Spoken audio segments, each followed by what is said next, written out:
Նախ շնորհակալություն հարգելի գործընկերներ ձեզ բոլորիդ ներկայության համար։ Վստահ եմ, որ մեր բոլորիս նպատակը այսօր մեկն է այստեղ գտնվելու, որպեսզի թույլ չտանք, որ մարդու ազատ կամ արտահայտումը եւ ձայնի իրավունքը որևէ մեկը սահմանափակվի, որտեղ այս ամենը ժողովրդավարության ակունքներում է եւ մենք այսօր մեր ժողովրդի քվեն, այո, պաշտպանելու ենք։ Անկեղծ ասած, երբ առավոտյան տարածվեցին հաղորդագրությունները հակակոռուպցիոն կոմիտեն, եթե ասեմ զարմանալի էր ինձ համար, ոչ, որովհետև ապրում ենք քաղաքում եւ վերջին օրերին հատկապես տարբեր քաղաքացիներից ահազանգեր ստանում ենք։ Ես մշտապես յուրաքանչյուր քաղաքացու հորդորել եմ գնալ եւ օրինական ձևով հաղորդում տալ հանցագործության մասին։ Այսինքն, որ միջամտում են ներգործություն են ունենում կաշառքի տեսքով, խոստումների տեսքով, վառելափայտի, սննդի տեսքով, քաղաքացիները մեզ մոտեցել են։ Եվ եթե ասեմ, որ այս ամենը ինձ համար զարմանալի էր, միամտություն կթվար։ Ինչն է այս ամենի կարևոր հենքը, որ նախորդի տարածված ճնշումները, սպառնալիքները տեխնացուների մեկի կողմից, այսօր արդեն ներգործությունը կաշառքի միջոցով փորձում են քաղաքացուց խլել իր ձայնը, այն ամենը, ինչ վերադարձվել է 2018 թվականից։ Եվ այս ամենով նույնիսկ շատ մարդիկ ու քաղաքական ուժեր ներքաշում են այն քաղաքացիներին, որոնք տեղյակ չեն գործընթացից, որովհետև ինչպես գիտեք, քրեական օրենսգրքով եւ կաշառք տալը, եւ կաշառք ստանալը, եւ կաշառքի միջնորդությունը քրեորեն պատժելի է։ Այսինքն քաղաքացին, որը ապատեղյակ եւ իրեն թվում է, որ այսօր ինչ որ մեկը իրեն օգնություն է ցուցաբերում, ներքաշվում է եւ քրեական հետապնդման օբյեկտ է դառնում, ինչը ընդունելի է։ Այսինքն քաղաքացու սոցիալական վիճակը օգտագործել եւ նրան ներքաշել հանցանքի մեջ, դա որևէ բարոյական սահման պետքա չունենա եւ այս պարագայում ես չեմ ուզում հստակ պիտակավորումներ տալ մարդկանց, բայց պարզ է, որ նման գործարքները եւ նման գործողությունները խիստ պարսավելի են։ Քաղաքական գնահատականի առումով իմ գործընկերները խոսեցին, ես ուզում եմ ասել, որ որպես կառավարող ուժ, այո,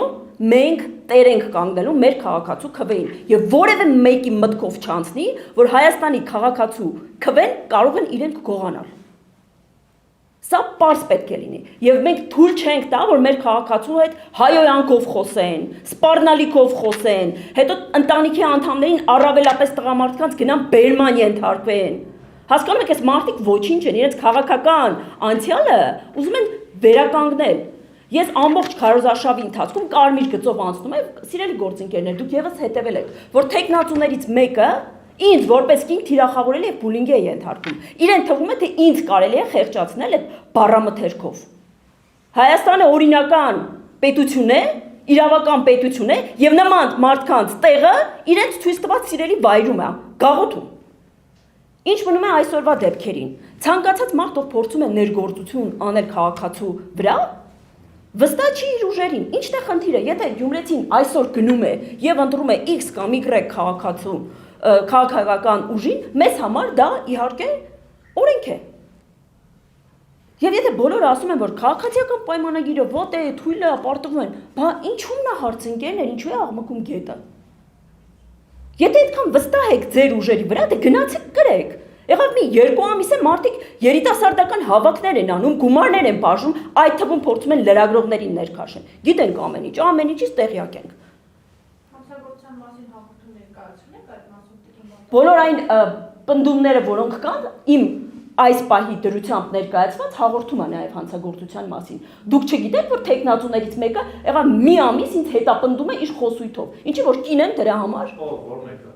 Վարդան Ղուկասյանը։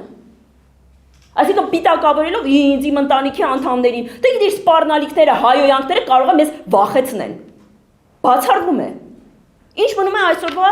իրադարձություններին։ Ես ուզում եմ խոսքով դիմել գյումրեցիներին։ Սիրելի գյումրեցիներ, ձեզանից փորձում են խլել ձեր երեխաների ապագան։ Այնինքն այն 5000, 10000 դրամը, որ նախկինում կար, ուզում են վերադարձնել։ Ես չգիտեմ հիմա ինչ գումարի չափերի մասին է խոսվում, կամ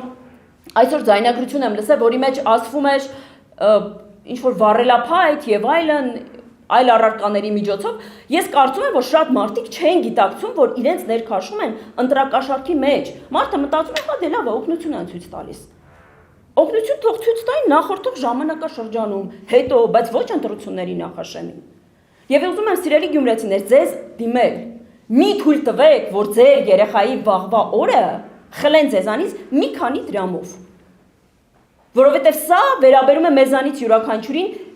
ինձ, այս սրահում նստածներին, իմ գործընկերներին, լրագրողներին, եւ սա իրապես խնդիր է։ Ես չեմ ուզում որևէ մեկի անմեղության կանխավարկածը խախտել, որովհետև մենք ասուլիս ենք որոշել իրականացնել, հետո պարզվեց մեկ քաղաքական ուժի ներկայացուցիչի հետ էլ կապված ինչ-որ խուզարկություններ կան, թող իրավապահները համապատասխան հաղորդագրություն տարածեն եւ իրավական գործընթաց տանա, բայց այն ամենը, ինչը որ առերևույթ հանցագործության նշաններ ունի, դա իհարկե պարսավելի է եւ չի կարելի թույլ տալ, որ որևէ մեկը ներգործություն ունենա Գյումրեցու վրա։ Մարդիկ գյումրեցիներին բաժանում են ամենայն հարգանքով բոլոր գյուղաբնակների հանդեպ։ Ասում են գծի հետևի մարդիկ գյուղից են։ Վատ եք, Գյումրի որ քաղաքեր դուք ուր եք։ Այդ ինչից որոշեցիք, որ իմ քաղաքի մի կեսին դուք կարող եք բաժանել եւ անվանել գյուղացի։ Ես առաջարկում եմ այդ մարդկանց վերհիշել իրենց քաղաքական անցյալը եւ ընտրական գործընթացին չհամարձակվեն հանգարց որևէ գյումրեցու վրա որևէ ներգործություն ունենա։